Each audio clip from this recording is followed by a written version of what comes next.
Quiet, numbskulls, I'm broadcasting.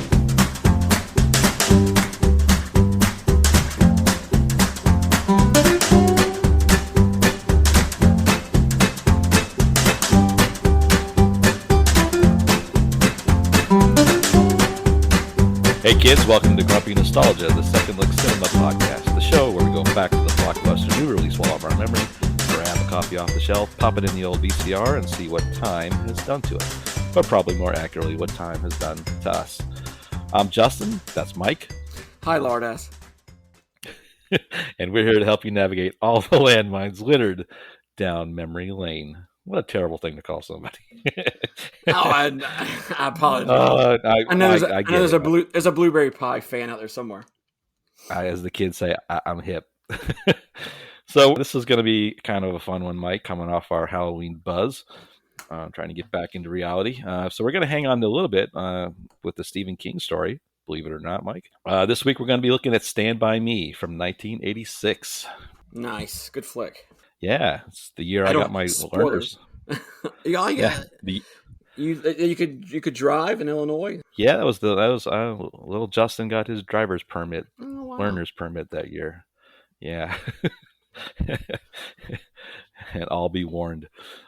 So this was directed by Rob Reiner, originally scheduled for Adrian Lyne to direct, but he went along with 9.5 weeks, Mike, and couldn't make it in time. So. Mickey Rourke's loss is our gain. Nice pun there. Yeah. What was interesting about this one, Mike, it had a budget of $8 million, but it was in pre-development. And at that time, Coca-Cola had bought Embassy Pictures, the movie studio that produced this. And they just said, we're not going to do this movie. Huh. And Norman Lear, who had worked with Rob Reiner, of course, in All in the Family, said he thought it was worthy enough and he wanted to see Rob take a shot at this. So he personally financed the film. $8 million to get it finished. So thank you, Norman Lear. So there was still Coke product placement in the movie. I'm surprised they didn't cover that up and slide in a Pepsi or an RC or something. Yeah, really? Should have done the old RC Cola and Moon Pie deal. Yeah, but right? he's pretty much single-handedly, because, who doesn't love Meathead, right? So, right. So this was written by...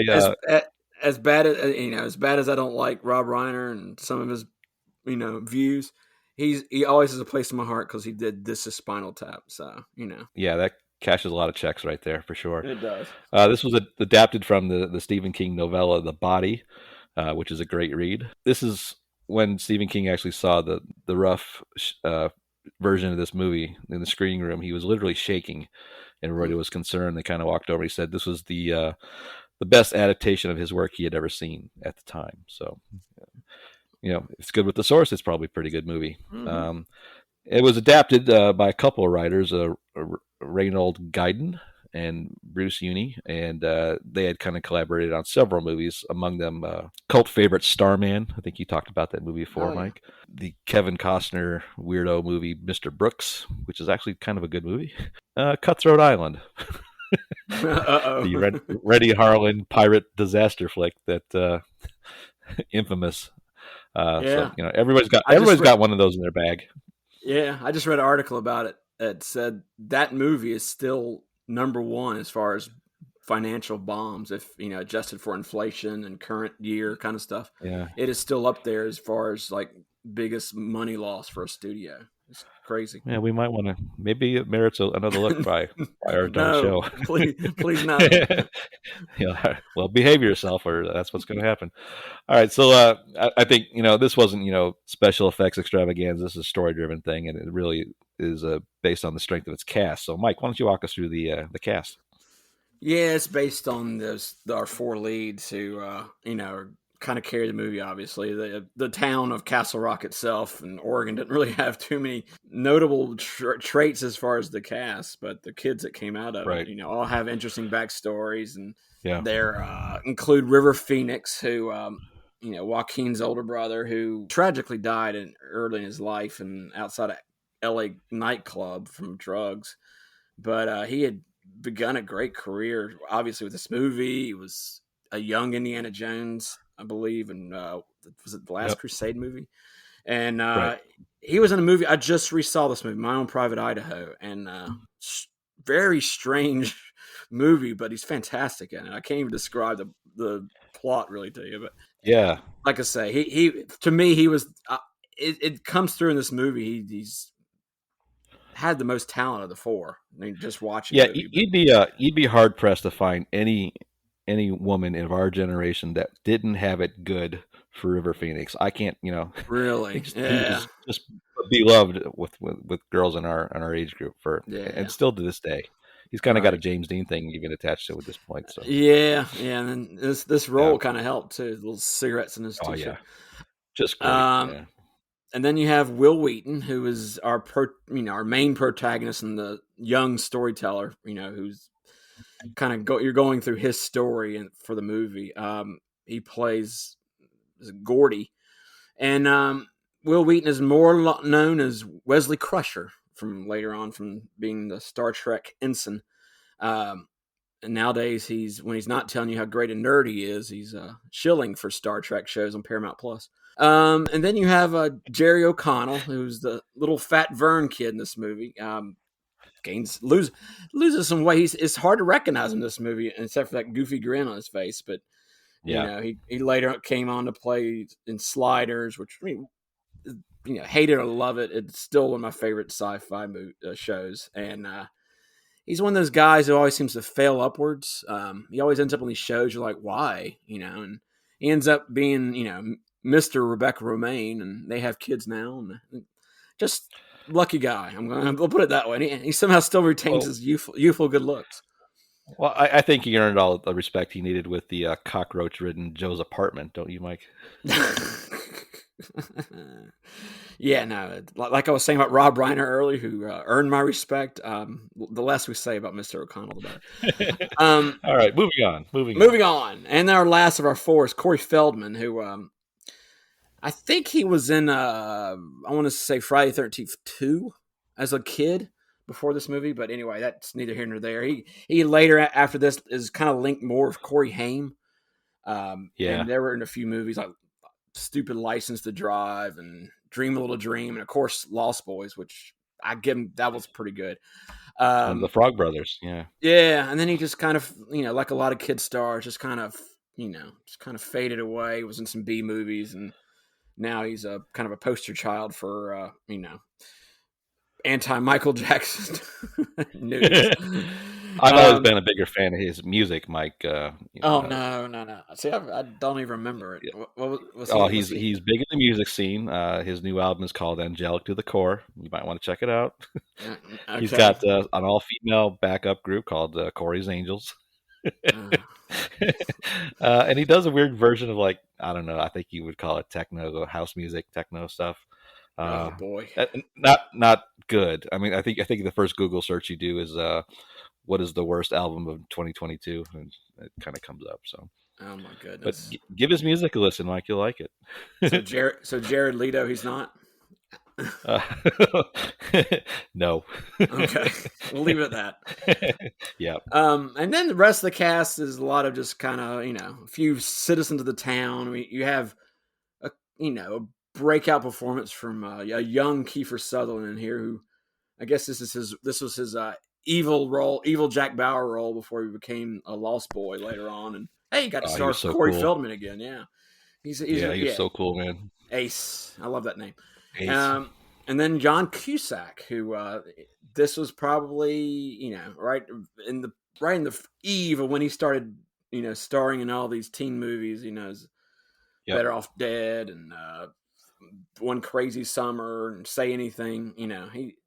He had his own time in the sun as more of a teen star, but yeah, he was still around. But I wanted to give special cameo cast notice to Marshall Bell, who's in this movie, and he plays Gordy's dad. He's also was in Total Recall, and we lovingly refer to Marshall Bell as Quado's host. Oh my God, yeah. And I saw when I saw him in this movie, I was like, oh my God. He even acted his whole role in this movie. He only has a few lines, but every time he's on the screen, he's like an alien. I don't know if you caught that in this movie, but it's very unnerving. It's just very almost zombie-like. And so that's pretty much I had gone a whole month without thinking about Quado. Now, Quado. You seriously jeopardized this show. That's right. I'm going to lose my composure. All right. Well, that's a great summary, Mike. Thank you very much. Just a couple other notes on that cast. Sean Astin, one of our favorites, Mike, auditioned for the role of Chris Chambers, the role that eventually went to River Phoenix. But apparently, in one of his interviews, he mentioned that he went in and didn't even audition because the casting directors were in tears, and he knew that he had just nailed it. He said, "You know what? I'll just move on to the next opportunity." So he's more or less left. Ethan Hawke, indie darling Ethan Hawke, interviewed for the Will Wheaton role, was looked over. The role of that Richard Dreyfuss plays, the adult Gordy, that was originally offered to Michael McKean. Was he Lenny or he was Lenny, not Squiggy, right? Yeah, he was Lenny. So I remember 70s sitcom. He would make fun of himself because he would say, people would say, "Hey, Lenny, where's Squiggy?" I always remember him saying that. Was he the guy that always bit his palm when he? Yes, whenever he see a hot girl, he would bite the back of his hand. Good one. I'm glad you remember that. Yeah, and he wasn't related to Potsy, right? That was a separate. It all bleeds together, Mike. They all lived in Milwaukee, so they had that going for them. That's a fun town. So Sean Astin, he must have just wrapped up the Goonies before, He was already in Oregon. He could have filmed this movie, right? It'd been really easy. Oh, that's right. Yeah, I forgot about that. Two great movies, right there in Oregon. Hotbed. Two great kid movies that would never be made today, unfortunately. Right. Just think about the core of this movie. It's 12-year-old kids, unsupervised, with a gun, smoking cigarettes. You think any of that would fly? Nothing like that would even come close. No. Just to cover about those kids, apparently they were quite a handful on set, as you would think they would be. A lot of antics went on the set. Allegedly, River Phoenix lost his virginity on set here. And Corey Feldman smoked pot for the first time. So nice. Yeah. So you learn by doing, Mike. That's right. This movie was released the same weekend as A Fine Mess, the Ted Danson epic, and One Crazy Summer that you talked about earlier, Mike. Oh, wow. Okay. So it was John Cusack's breakout year, wasn't it? Yeah. This is kind of a softer time in the. This is the August. That's where they typically dump some of the sort of good movies that didn't really have the teeth to compete during the prime summer release months. It was followed the next week by The Fly with show favorite Jeff Goldblum. And you might remember the same weekend that The Fly opened, Howard the Duck came out. Mike, that was wow. Speaking of bombs, yeah, ooh, ow, ooh, yeah. So that's kind of what was going on in the theaters in 1986. Some other things going on in 1986 I thought were fun. The movie Troll was released, Mike. Troll 2 is generally regarded as one of the worst movies of all time, but Troll's not too far behind. But I bring that up for a very special reason, Mike. In the movie Troll, there's a character. Now, this is 1986, mind you. There's a character named Harry Potter Jr., and he attempts to learn magic from a witch that lives upstairs in his apartment, Mike. So how this one avoided litigation is beyond me. But that's a true story. Rent the movie Troll. Chastise yourself vehemently after you do it, but there is a scene where you get to see little Harry Potter learning magic for the first time. Other things of 1986 that were of significance, Mike. Geraldo opened up Al Capone's vault. Oh, I watched that. Yeah. Wow. Everybody watched that. It's 2 hours of my life. I wish I get back. I think that defined the word cringe to a young 15-year-old Justin. That was cringe stuff. That was awful. Some big songs on the charts during this movie, Mike. Papa Don't Preach by Madonna. Did you know she's keeping her baby, Mike? She's keeping her baby. She made up her mind. Peter Cetera and The Glory of Love was on the charts. Another Peter. Was that Karate Kid 2 or 3? I think it was 3. I think was that 3? Oh. No, maybe 2. I don't know. Stupid video. I think it was 2. If anybody's listening, just please send us an email and correct us. There should be a memo sent out to Phil Collins, Rod Stewart, Peter Cetera.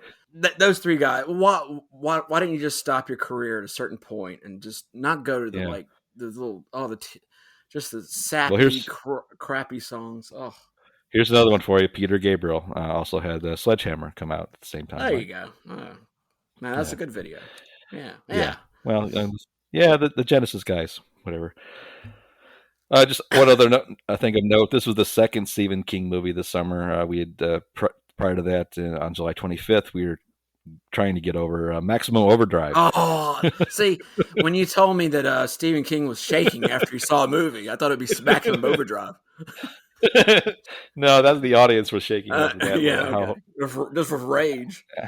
Emilio, how could you fail us like that? Yeah. But for those unfamiliar, Maximum Overdrive is a great carnage cult classic about machines coming to life and killing people, and it's directed by Stephen King.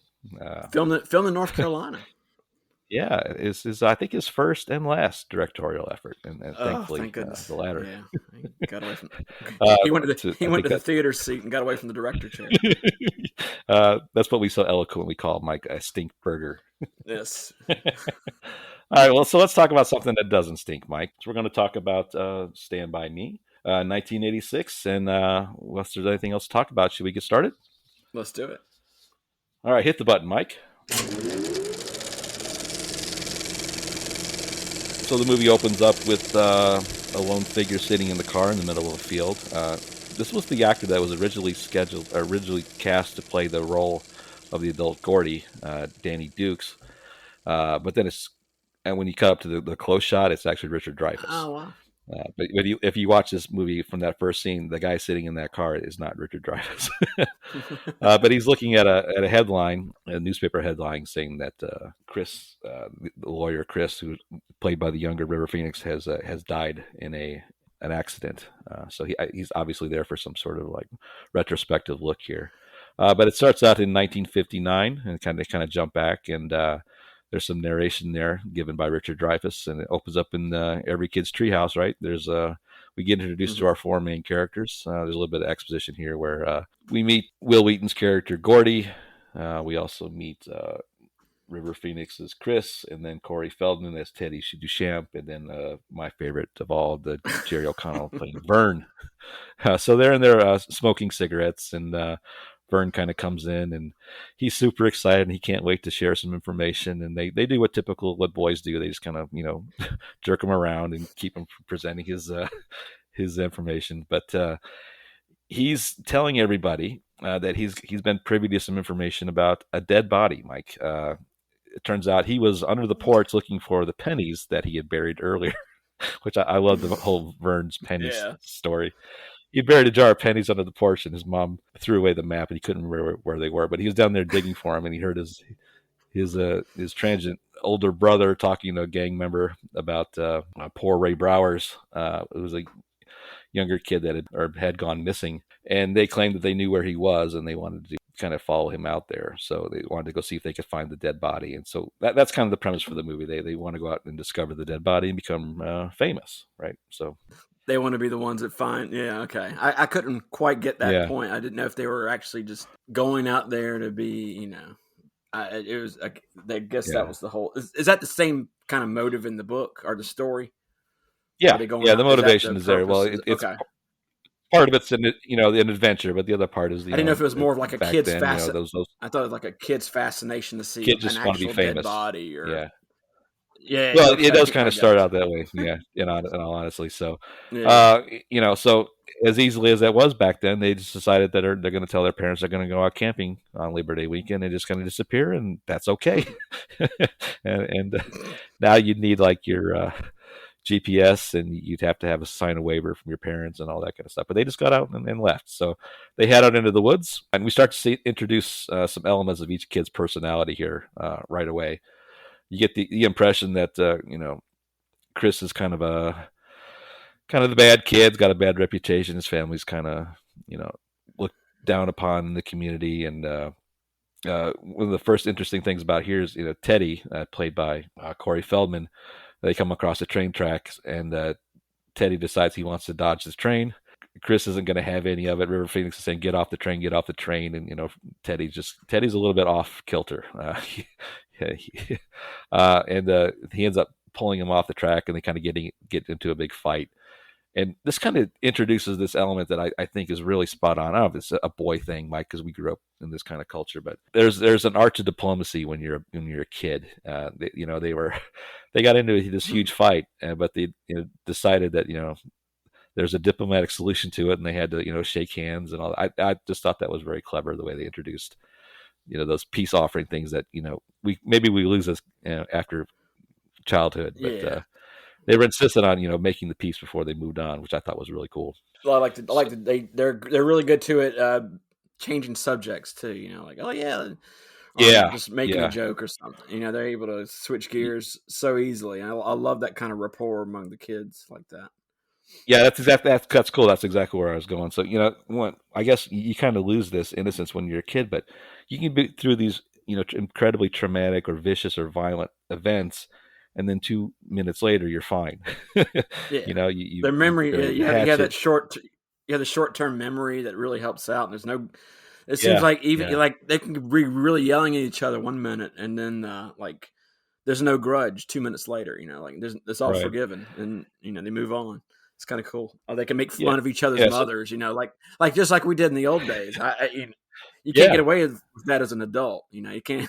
No, it's not. Well, you can, but it's not that as fun anymore.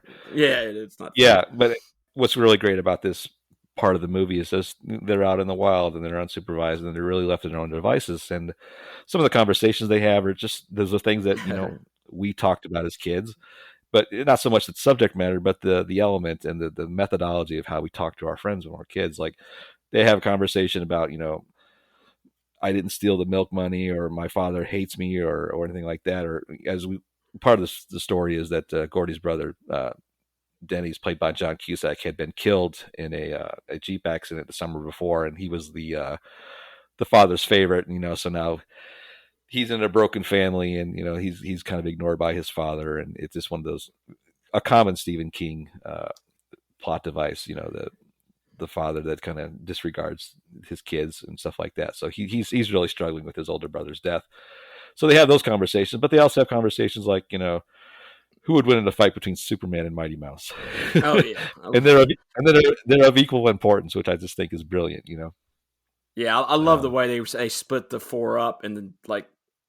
You have Vern talking to Teddy about Mighty Mouse and Superman, or and then behind them is Chris and Gordy talking about a father's love, or can they both go to the same classes, or is one of them smart enough to go to college? It's just these deep thoughts in one group, and the other ones are just talking about what normal 12-year-old boys would talk about. Right. So there's a series of adventures that lead them toward the body, and there's a couple set pieces on their way. One is they take a shortcut through the junkyard, and this is where they kind of deal with the element of myth and mythology when you're a kid, right? So there's a dog Chopper that has been trained to sick a body part, and then. So they kind of sneak in there, and they get caught, and they find out that Chopper is not necessarily the vicious Sybaris dog of hell. He's just a border collie. But it's kind of the realization that there's little elements of growing up and finding out that the things that you believed as a kid are not quite real. So that was a great scene. And there's also I guess one of the most memorable scenes of the movie is there's a bridge that they have to cross, like a trellis bridge. And they decide to. There's some inherent fear about crossing this bridge, obviously. So if a train comes, they've got nowhere to go. But they decide rather than take the extra 20 miles to go around, they decide to go ahead and go. And of course, Mike, the train shows up, right? And I've seen this movie a few times, and this is still a pretty thrilling scene. It's scary. Especially the way it's portrayed by Vern. Oh yeah, just like move, crossing kid, the move. bridge. You want to yell at just me. Crossing the bridge. Yeah, crossing the bridge in and of itself is scary because it's railroad ties, and but when the train comes barreling down at them, they used a couple camera tricks to kind of represent the train getting a little bit closer than it is. And if you look really closely, you can see that the kids running are actually stuntmen, little tiny stuntmen. Is one of them wearing a tiny Sean Connery wig? It's our obligatory mention to Sean Connery's horrible stuntman from The Rock. Please listen to those older shows; you'll know what we're talking about. But yeah, they're not bad, but they do they do kind of do like a Three Stooges type run. It was pretty funny. They managed to survive the train, and they end that first night with a kind of a legendary scene where they're all around the campfire, smoking their cigarettes and taking shifts on guard with a loaded gun. But they're kind of having conversations about what it's like to be a kid. Things you have conversations, with your friends when you're 12. And there's the, what is Goofy? That's a conversation. What the hell is Goofy? Yeah, yeah. There, if you had only one food to eat for the whole life, Vern suggests it would be a cherry Pez. Of course. And there's really an emotional scene there with Chris about his kind of come to the self-realization that he doesn't really have a real future given his reputation and his family, and it's really emotionally tough to watch a little kid kind of nail that role. Just that the catharsis of coming to the realization that he doesn't have much of a future. That's really hard to see. But that was just a great couple of scenes there. As the movie kind of shifts into its second act, we find out that the bullies, the aforementioned bullies that leaked the information to Vern, they go back and tell the members of their gang, which is a typical 50s, car gang, led by the menacing Kiefer Sutherland. They leak it to him that they know the location of the Ray Brower, and they decide that, hey, why don't we go find him and then we'll become famous. So now you've got like two competing parties trying to find this dead kid. But how badass is Kiefer Sutherland in this movie? Oh yeah. Yeah. Yeah, he's a reckless with his Chevrolet there, and threatening little boys, and yep, he checks all the boxes as your classic bully. He wants to kick his own member's ass. It's just like, yeah. Calm down a bit. Yeah, they're all betting each other $2,000 that the police don't know where the body is, and he says, I think the line is, if any of you assholes had $2,000, I'd kill you myself. I know, right? In between that and having and telling about having sex with Jews, or Protestants and Catholics. Yeah, he had it all kind of laid out pretty easily. He's been around. He knows his stuff. So as they get a little bit closer to the ultimate location, the old road that he's on, they decide to take another shortcut and cross through the pond, Mike. And this is where this is the famous leech scene, where they kind of go through the pond and they're having fun. And as they get out, they see they're covered in leeches, and that was always kind of traumatic, because it's and those leeches are attached to certain little areas on little boys that are not pleasant. So yeah, but this was a great scene as well. So as they kind of get their composure after this, there's another breakdown. Gordy's has another. He had fainted given the event with the leeches, and when he came back to consciousness, they were saying, "Hey, Gordy's not cut out for this. Maybe we should head back." And then it was like an emotional catharsis at that time. And Gordy's like, he's had enough. He's like, don't tell me I'm weak. Don't tell me I'm weird. The whole thing with his brother kind of kicks in. We are not turning back, and he's had it. He had his hat stolen earlier by the bullies, and he had to finish this quest, so to speak. He was driven by this to have it completed. So they end up going to the tracks where they suspect he is, and unfortunately, Vern actually finds Ray Brower. He had been knocked out of his shoes, and it's not the successful kind of treasure hunt thing that they hope for. When they get there, they're hit with some reality, and they kind of, the context quickly changes from, it's not an adventure anymore. It's really kind of a traumatic experience, and they're very upset by it. And as they're trying to figure out how they're going to deal with it, the bullies show up, Mike, and they're kind of essentially kind of jump his claim, right, Mike? They say that you guys can get lost, and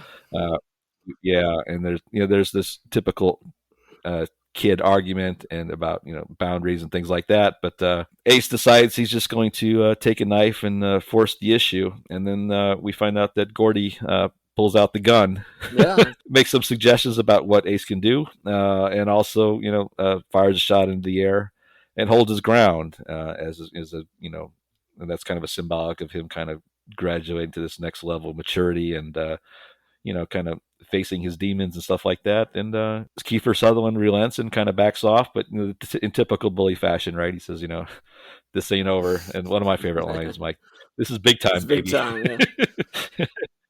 So these kids ultimately got wailed on at some point, but not today. They had their small victory. So they decide, maybe this shouldn't have been a party, and this maybe shouldn't have been an adventure, and they just decide to make a anonymous phone call and make sure that Ray Brower is found. And then the last part of the movie is them kind of going back to town, and this is kind of a life-changing, life-altering event on several levels. They barely speak on the way home. They get back early Sunday morning, and they kind of sit in the middle of the street, and they've come to some conclusions about where their life is and how this has affected them, and they kind of split up. And it's implied that this is kind of the where they kind of not only they split up the group, but they also kind of split up and kind of go their own way.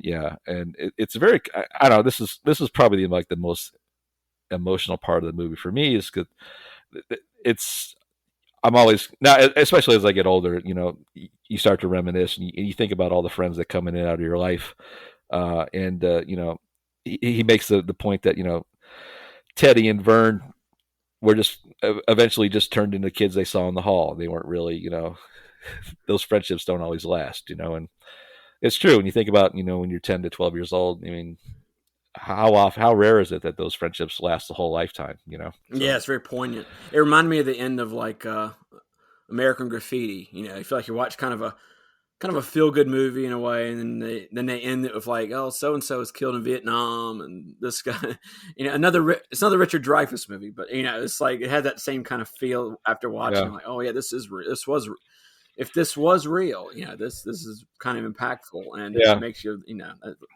it kind of makes it more sentimental than it does like feel good in a way. Yeah, and I think that's what that was kind of the corniness that kind of got me is the sentimentality of it. And there's an element of that too that I kind of noticed like in the movie that Curious Case of Benjamin Button. Not a lot of people like that, and it's not a great movie. But what it did kind of highlight is like all the people that you come in across your life, and hundreds of people that you meet, and you think there's no reason for you to not maintain those friendships, but they just kind of go away. But that's kind of what happened with these kids, and I think it turns out that Teddy Duchamp just kind of turned into a bit of a malcontent and just doing odd jobs, and Vern got married, had a bunch of kids, and drove a forklift, and then we know about River Phoenix's character actually sticking through it and going to law school and becoming successful, and then unfortunately getting killed in trying to break up a knife fight at a fast food restaurant. So again, every girl of our generation, Mike, bawled at this scene. This is a horrible. I mean, yeah, but it was just a very poignant kind of thing. And then it kind of cuts back to Richard Dreyfuss, Gordy, adult, typing on his seat and on his MS-DOS computer at the time,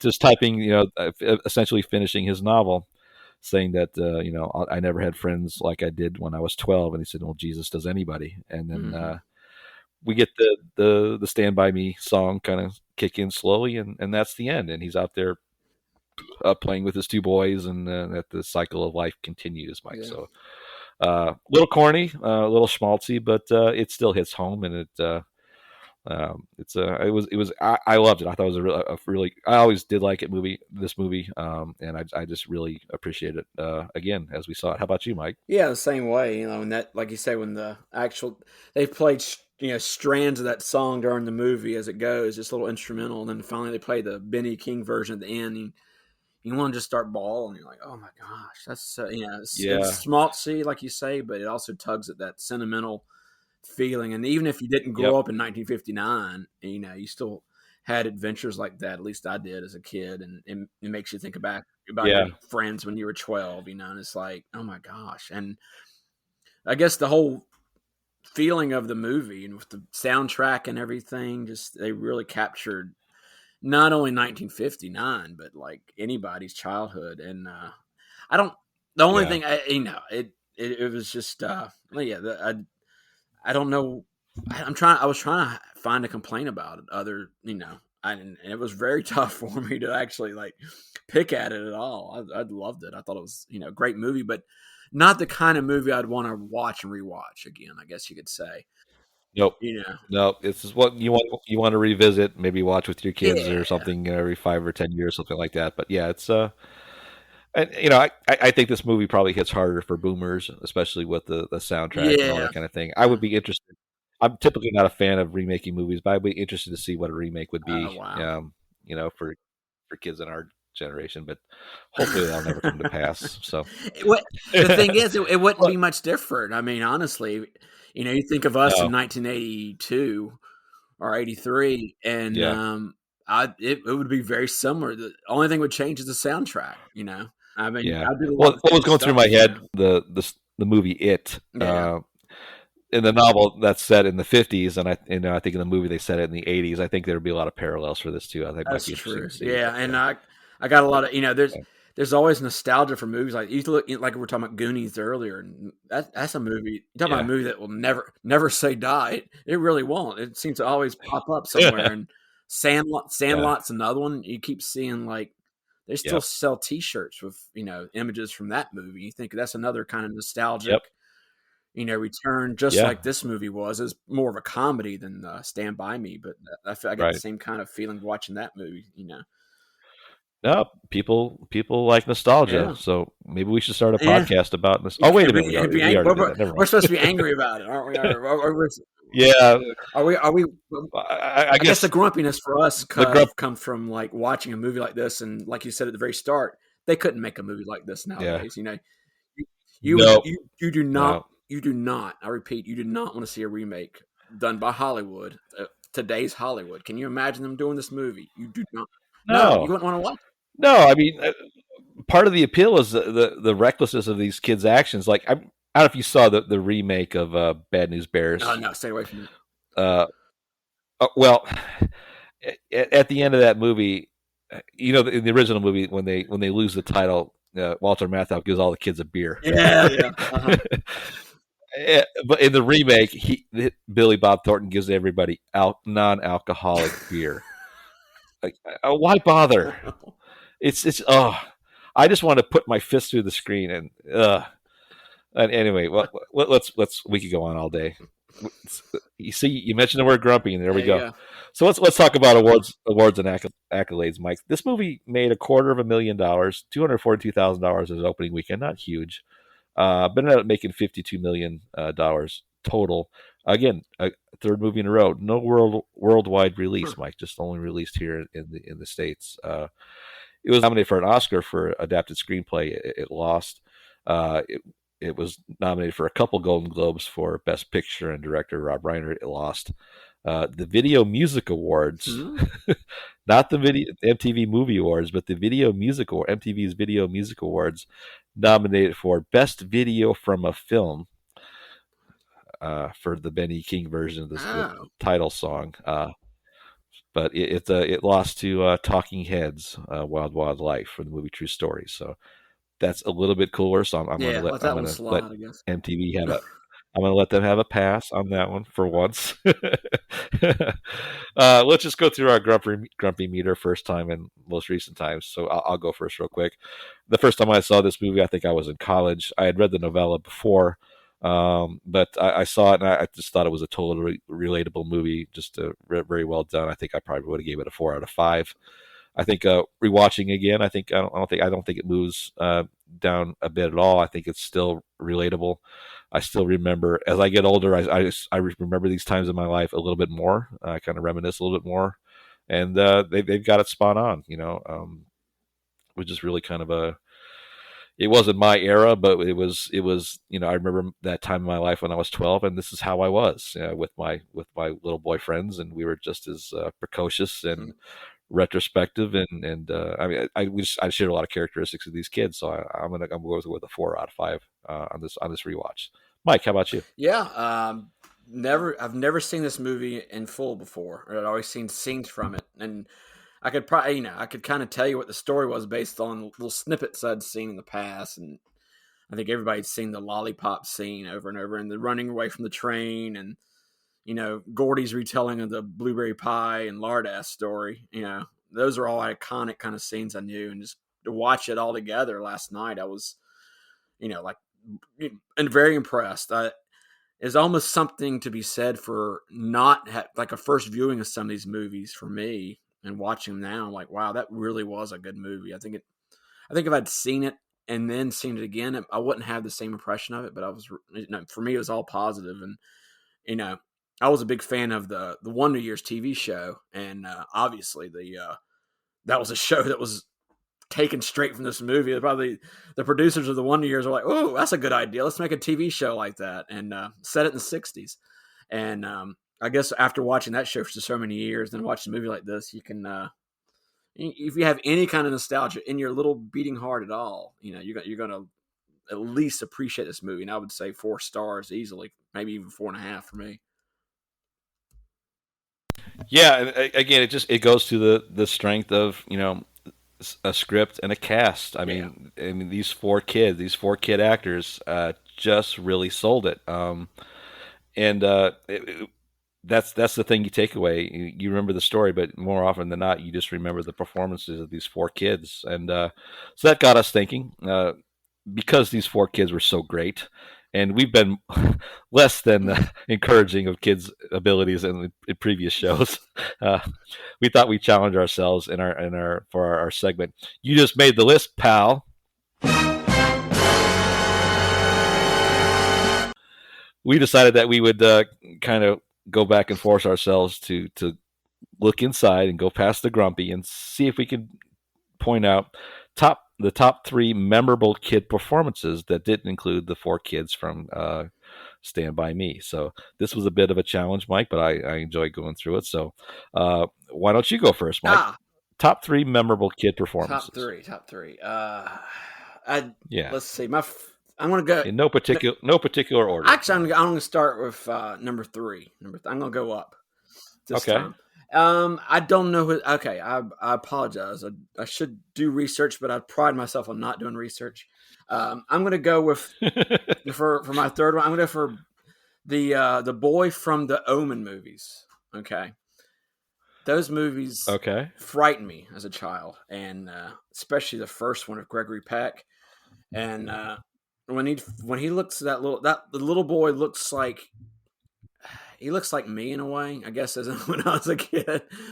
There's something about the haircut, the bowl cut, the dark hair, and just the dead eyes in that kid. I don't even know if he did any other movies after this, but just the malice and the malevolent stare he could do, it was spot on. And he played the son of the devil very well.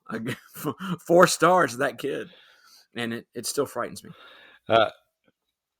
That actor was named, I believe, Harvey Stevens. Okay. And I don't think he did anything else other than that.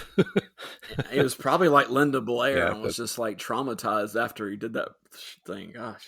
Yeah, I think you're right on point. Yeah, that movie is 50 times scarier because of him. So he understood the assignment, right? So, all right, since you're going in reverse order, I'll do the same. All right. I'm going to go with my first pick was Jamie Bell, the kid that played Billy Elliot in the 2000 movie about this London mining town, and this kid has aspirations to be a ballet dancer. So obviously that culturally didn't fit in very well, but he's got this overbearing father and kind of overbearing older brother, and the energy and the optimism and just the cheer talent, not to mention dancing talent of this kid, Jimmy Bell plays as Billy Elliot. It's just amazing.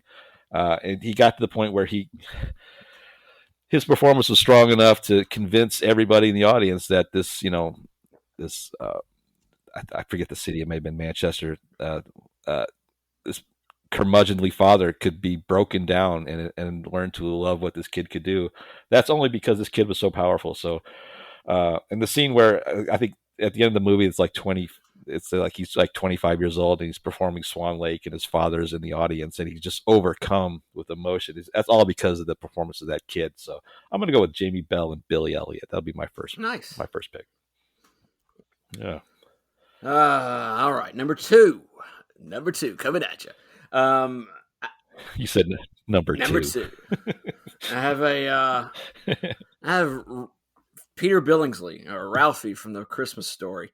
The kid makes the movie. You know, I know how great Darren McGavin is as the dad in the movie, but just the mugging for the camera, constant fourth wall breaking. He's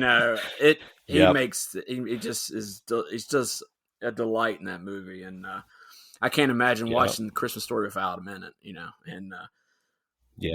Just brilliant. Yeah, I wish I could say he wasn't doing a remake where he plays the dad that's coming out, but I saw that. I'm very nervous about that.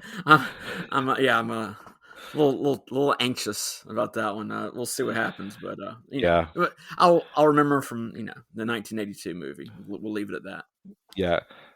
Yeah, that's a brave pick because that could be a very easily overlooked one because everybody's seen that movie. That's just everybody's affiliated. It could be considered a very easy pick, but that movie is really predicated on his performance. I mean, he's in every scene, and he's it's the world through his eyes, and the kid nailed it. So good call, Mike.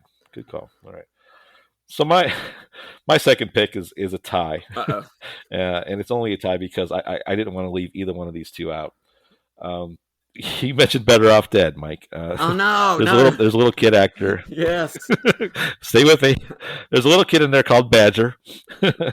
You thought I was going with the $2 kid, no. Paperboy. No, I'm going with Badger, who plays the younger brother of John Cusack. Never says a word, but he is the driving force of comedy in that movie. He builds a space shuttle and flies away. Yes. He learns how to pick up trashy women, but never says a word and gets what he wants without saying a word. So that's a great performance. Again, the kid never went on to do any other movie.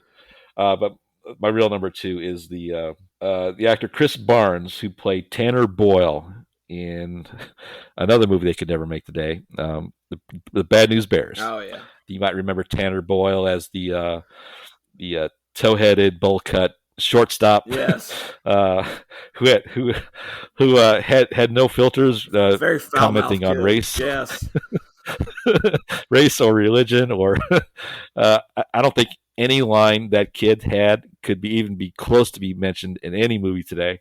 But that kid just, if you can take that filter off and watch that movie, this kid is phenomenal. So I'm going with Chris Barnes as Tanner Boyle in the Bad News Bears, Mike. Nice.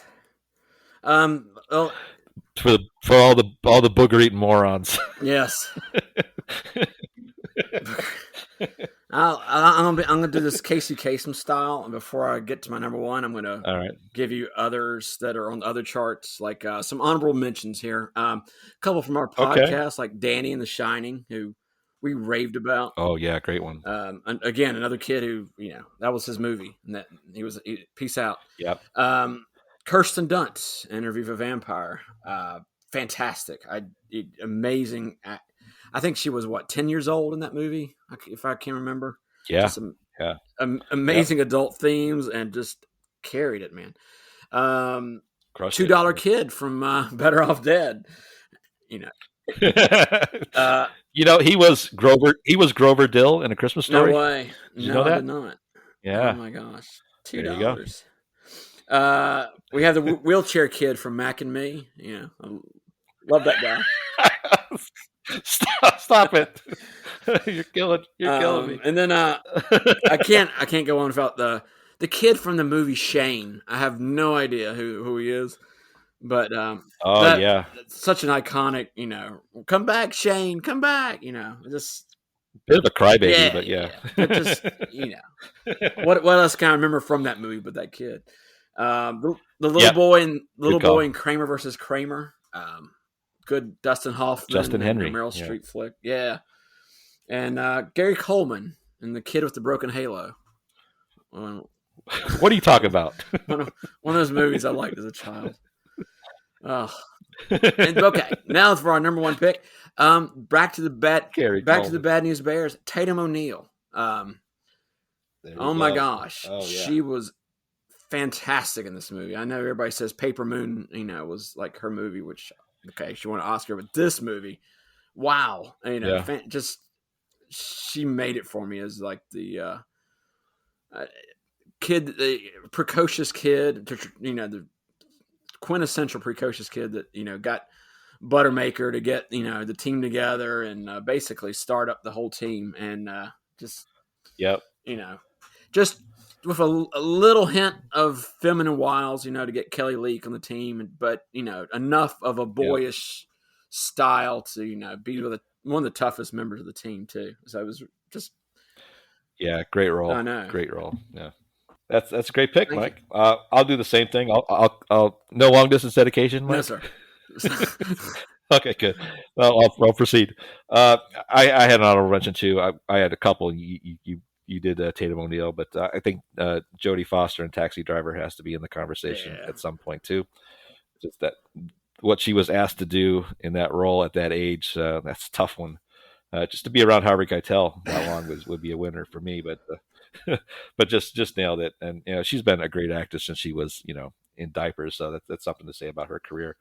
But my favorite one as a kid is we talked about it the last week even, Lena Leanderson. She's the actress that played Ellie in Let the Right One In, the 2008 Swedish vampire movie. Just an amazing role. This androgynous role she plays. She goes by the moniker of a girl, but I think the story hints that she was a little boy that kind of removed her organs, so to speak, and just became androgynous. But her eyes, the story behind her eyes, and the vagueness of her personality, and just her when she chooses to be emotional, how touching it is, and just her savageness as a vampire. And her innocence and all that stuff, in taking on the boyfriend, I guess, quote unquote boyfriend. Just an amazing role. Just you can see all the horror and the misery and the dread behind her eyes. Just a fantastic role. So I'm going to go with Lena Leanderson from Let the Right One In. Nice. So that's our list. That's a Goocher. So that's the Goocher. Oh Jesus, I don't like this sincerely. Vern's awesome, man. Just the way he holds a cigarette when he's getting the story told to him, this is so great. Those little mannerisms he had, and his comb. He brought the comb for everybody. So that's going to kind of close out the show for this week, guys. Just want to let you know that we're available on all the major podcasting platforms. You check us out there. If you have any inquiries or questions about the show, you can check us out on Instagram at Grumpy Nostalgia. And if you feel compelled to comment on our brilliant observations, you can send us an email at nostalgiagrumps@gmail.com. So we may be taking a bit of a break, guys. We're going to try to figure out a way to get a couple shows in, but me and Mike's busy schedules, we're world-renowned and we're very highly sought after. So we may have an opportunity to miss a show or two, but if that's the case, we'll certainly try to get the next shows up as soon as possible. But we're going to do our best, but we may have to take a week off. But we're not quitting. We're just taking a break. It was a break. We were on a break. So that's going to wrap it up. Mike, anything else you want to add before we head out today? This has been bothering me, and it's kind of a question for the show, like you were asking. Last couple of months, I've been wondering, why was Jimmy Buffett flying that plane in the movie Congo? Mike, you got to let Jimmy Buffett go. Can't, man. I can't. All right. So that's going to wrap it up, guys. We have created a complete and utter Barf-A-Rama, Mike. So for Mike James, this is Justin, and we will see you again next time.